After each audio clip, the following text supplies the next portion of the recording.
Assalamualaikum warahmatullahi wabarakatuh. Salam Pramuka.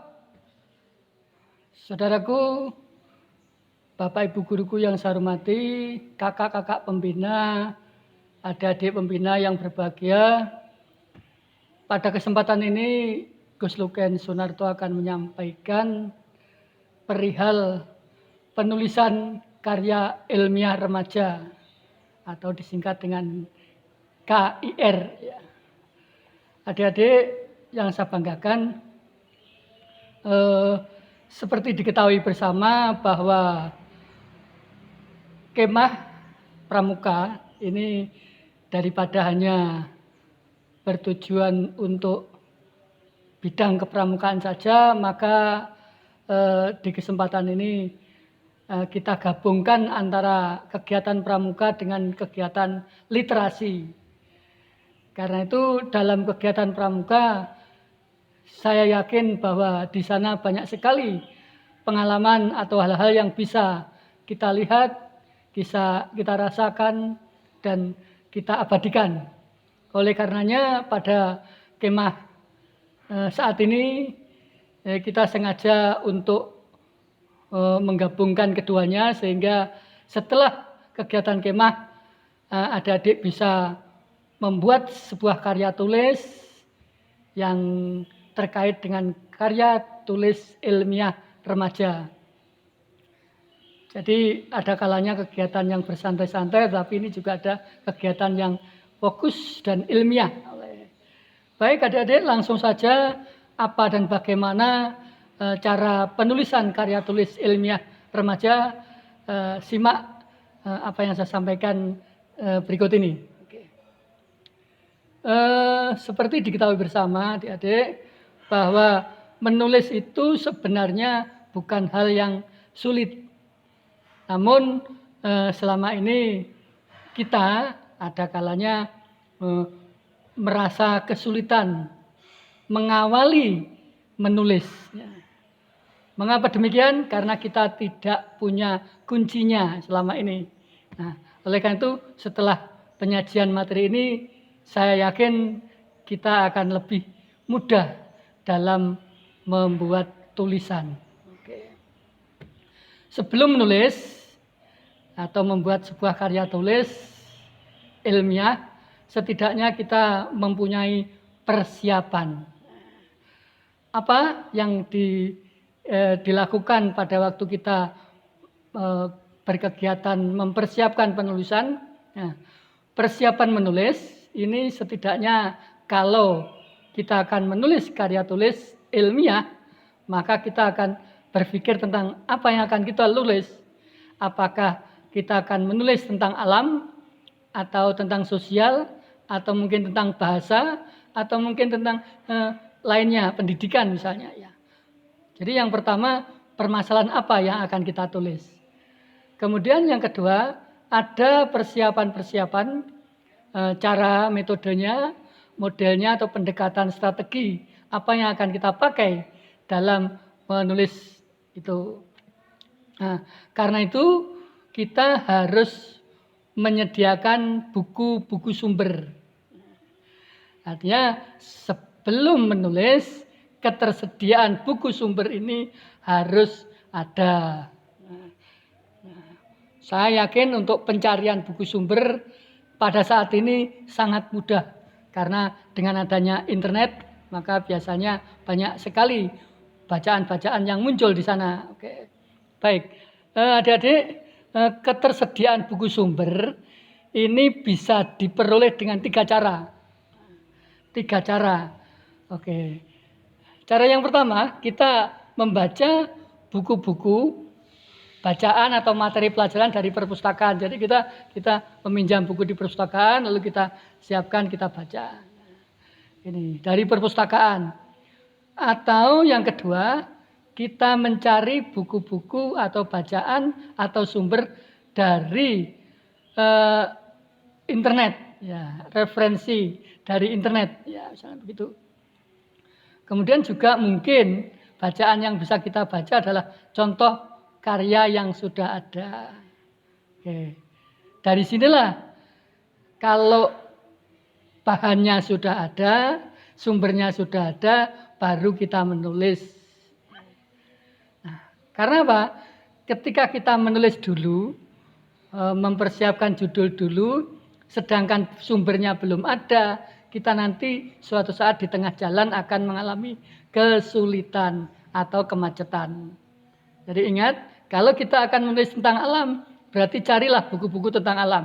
Kalau kita menulis tentang bahasa, cari buku-buku tentang bahasa. Kalau kita menulis tentang pendidikan, cari buku-buku tentang pendidikan. Kita cari. Di mana bisa memperoleh? Perpustakaan, internet. Nah, oke. Baik. Setelah itu baru kita menuliskan judul. Ya, tadi setelah adanya bahan-bahan sumber. Penulis judul harus mempertimbangkan sumbernya. Mudah tidaknya sumber itu dicari. Nih, demikian anak-anak ini. Ini penting sekali sebelum kita menulis. Setelah itu baru kita mengadakan membuat judul atau pemilihan judul. Baik, saya sampaikan di sini. Menurut Indarti pada tahun 2008, sana dalam bukunya tentang penulisan karya tulis, ya, di halaman 13 disampaikan bahwa persyaratan judul yang ideal yang pertama adalah menarik, baru, dan relevan. Jadi yang kita tulis itu hal yang baru, menarik untuk dibaca, kemudian relevan dengan apa yang ada di sekarang ini. Yang ngetren pada saat sekarang ini apa? Ini. Kemudian judul itu hendaknya ditulis secara singkat, spesifik, dan jelas. Singkat, spesifik, dan jelas. Nah, pada judul tersebut harus tampak adanya relasi atau menggambarkan masalah yang akan diteliti. Upaya nyata ataupun settingnya misalnya. Jadi saya ulang, judul tersebut harus ada tampak adanya relasi atau menggambarkan masalah yang akan diteliti atau upaya nyata ataupun setting yang ada.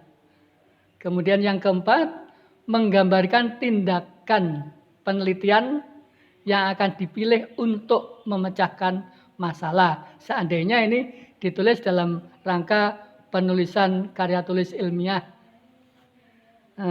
untuk menyelesaikan masalah. Yang terakhir, usahakan jumlah kata-kata tidak lebih dari 15. Usahakan itu. Namun jika lebih dan itu kata-kata itu semuanya inti dan penting, tidak jadi masalah. Ada beberapa juara lomba karya tulis ilmiah yang judulnya lebih dari 15 kata ternyata. Oke. Jadi tetapi kita usahakan minimal maksimal 15 kata. Oke, sekarang kita contohkan. Nih, saya contohkan contoh judul nih yang baru saya buat tadi. Nah, contoh judul karya tulis ilmiah remaja misalnya ini. Yang pertama, pentingnya kemah literasi terhadap pendidikan karakter siswa. Wah, ini sangat baru dan ini kita alami sekarang. Nah, ini ya, mudah-mudahan ini bisa ada yang bisa menulis nanti. Ya, saya yakin. Nah, di judul ini kita akan menyiapkan bahan bacaan yang berkaitan dengan literasi atau bahan bacaan yang berkaitan dengan kemah. Jadi, pengertian kemah, jenis-jenis kemah misalnya begitu, termasuk literasi bagaimana. Kemudian kita menyiapkan juga buku-buku bacaan yang berkaitan dengan pendidikan karakter. Nah, jadi minimal 3 buku itu harus ada. 3 bacaan itu harus ada. Oke. Nah, bacaan tersebut bisa berupa buku, bisa berupa makalah, bisa berupa artikel. Nah, kalau kita misalnya mencari artikel tentang kemah, klik ya, di internet, Google sudah langsung muncul. Lah ini kita siapkan di sana banyak sekali. Nah, sebagai sumber rujukan, sumber pustaka. Oke. Nah, baik anak-anak, langsung saya lanjutkan.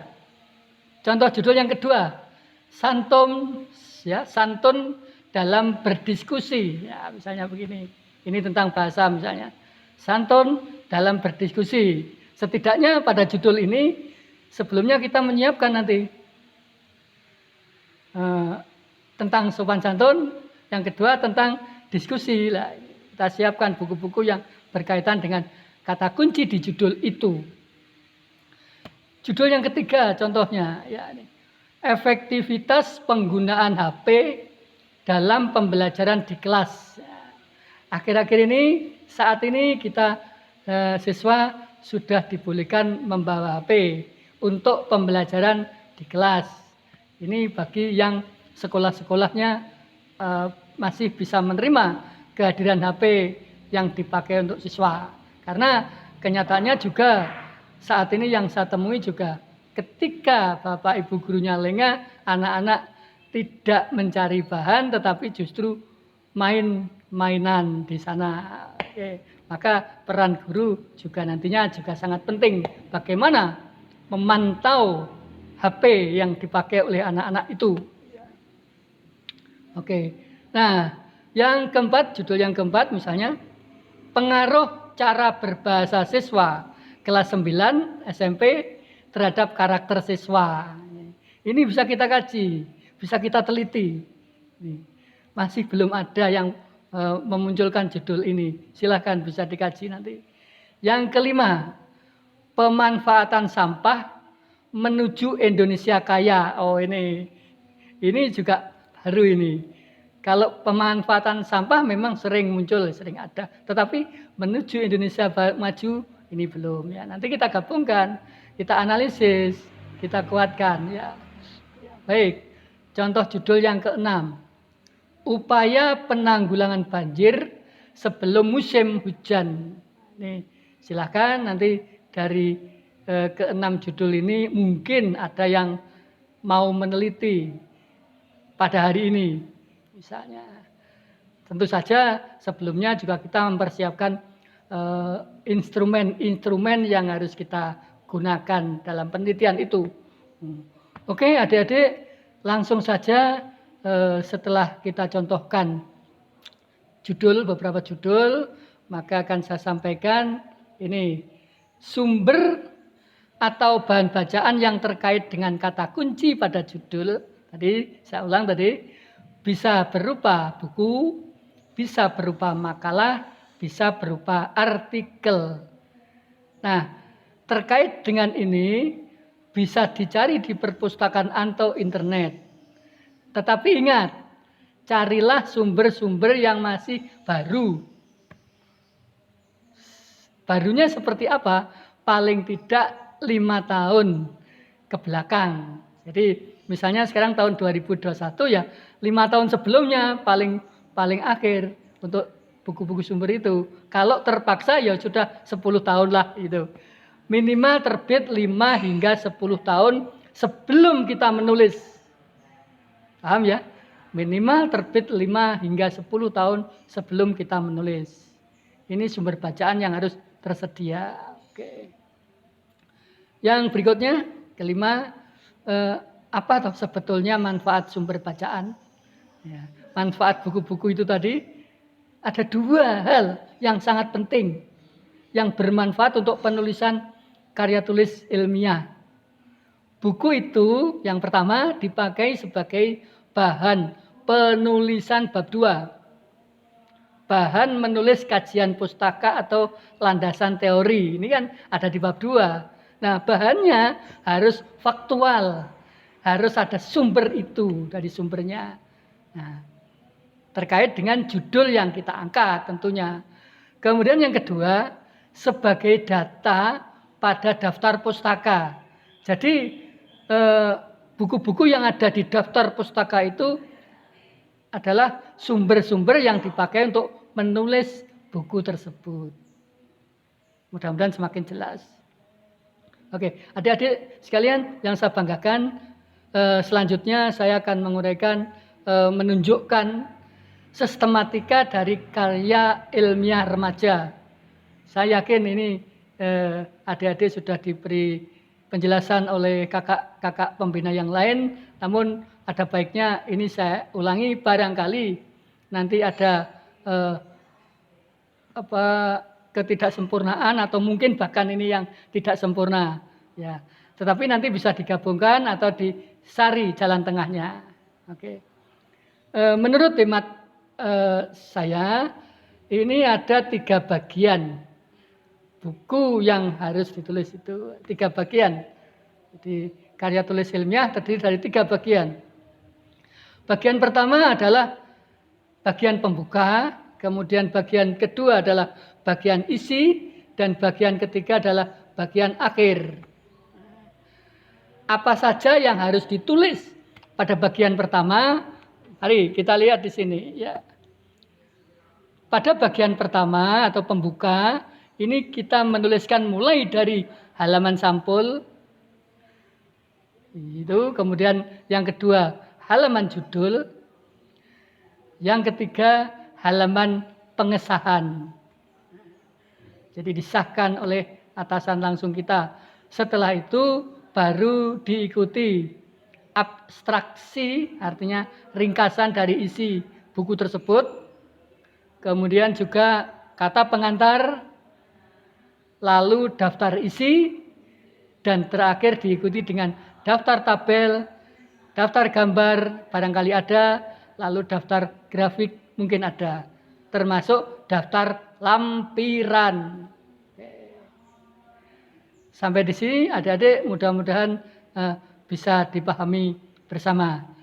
Lanjutnya bagian isi. Bagian isi ini berisi bab 1 sampai dengan bab kelima. Ini bagian isi terdiri dari bab 1 sampai dengan bab 5. Bab 1 adalah pendahuluan yang harus ditulis dalam pendahuluan antara lain 1. Latar belakang masalah. Yang kedua, rumusan masalah. 3. Tujuan penelitian. 4. Manfaat penelitian. 5. Batasan masalah. Yang keenam, definisi istilah. Boleh ada, boleh tidak. Ini. Yang ketujuh, hipotesis. Nah, ini akan diterangkan oleh kakak pembina yang lain nantinya. Oke, atau mungkin sudah tadi sudah diterangkan mendahului. Ya, terima kasih untuk kakak pembina sebelumnya. Oke, jadi sekali lagi pada bagian isi ada bab 1, pendahuluan. Kemudian bab kedua adalah kajian pustaka atau landasan teori.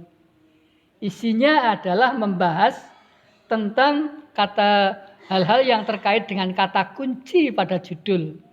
Nah, jadi misalnya tadi saya contohkan judulnya pentingnya kemah literasi terhadap pendidikan karakter siswa, maka pada bab 2 ini harus dibahas apa dan bagaimana kemah, apa dan bagaimana kemah literasi, apa dan bagaimana pendidikan karakter harus terjawab di sini, harus diuraikan, sehingga nanti pada bab-bab selanjutnya akan ketemu, hasilnya akan tampak. Ya, sejalan begitu. Oke, jadi itu yang bab kedua. Sementara bab ketiga adalah metode penelitian. Ini saya tuliskan ada 6, mungkin bisa lebih dari kakak pembina yang lain sesuai dengan etika penulisan karya tulis ilmiah. Silahkan saja. Oke, yang pertama adalah jenis penelitian, apakah itu kualitatif atau kuantitatif, harus diterangkan di sana. Yang kedua, lokasi dan waktu penelitian harus jelas diterangkan di situ. Yang ketiga, populasi dan sampel penelitian. Siapa yang diteliti harus jelas. Berapa orang jumlahnya harus jelas. Kemudian yang keempat, metode pengumpulan data. Caranya bagaimana? Apakah siap instrumen-instrumennya? Apakah dengan wawancara atau dengan angket atau dengan pengamatan? Ini harus terjelaskan pada metode pengumpulan data. Bagaimana teknik analisis datanya ada di nomor 5. Dan nomor 6, desain penelitian. Rancangannya, langkah-langkah penelitian Anda seperti apa harus muncul pada nomor 6 metode penelitian ini. Oke. Yang bab keempat adalah hasil dan pembahasan. Di situ akan kita sampaikan hasil setelah kita hitung, setelah kita amati, setelah kita data, maka hasilnya akan tampak dan kita laporkan pada bagian 4, yaitu hasil dan pembahasan. Setelah kita buka, kita laporkan datanya A, B, C, D seperti itu, baru itu kita bahas data tersebut. Sehingga untuk menuju kesimpulan bab 5 sudah nanti dari pembahasan. Bab 5 berupa kesimpulan dan saran. Inilah tentang bagian isi dari karya tulis ilmiah. Dan bagian yang ketiga, yang terakhir adalah bagian akhir. Bagian akhir dari karya tulis ilmiah adalah isinya daftar pustaka yang tadi sudah saya sebutkan. Yang kedua, lampiran-lampiran, diantaranya instrumen-instrumen, hasil pengamatan, kemudian juga daftar hadir misalnya, ya, dan lainnya. Surat keterangan izin penelitian, surat keterangan meneliti, ya, dan seterusnya. Oke, selanjutnya terakhir diikuti dengan biodata peneliti.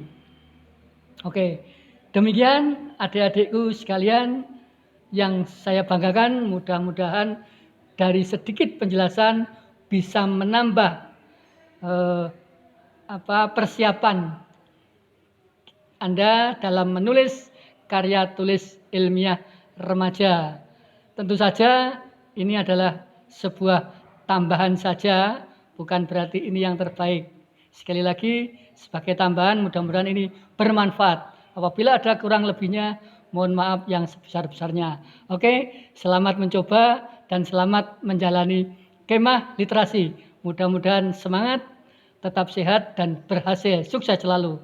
Terima kasih. Wassalamualaikum warahmatullahi wabarakatuh.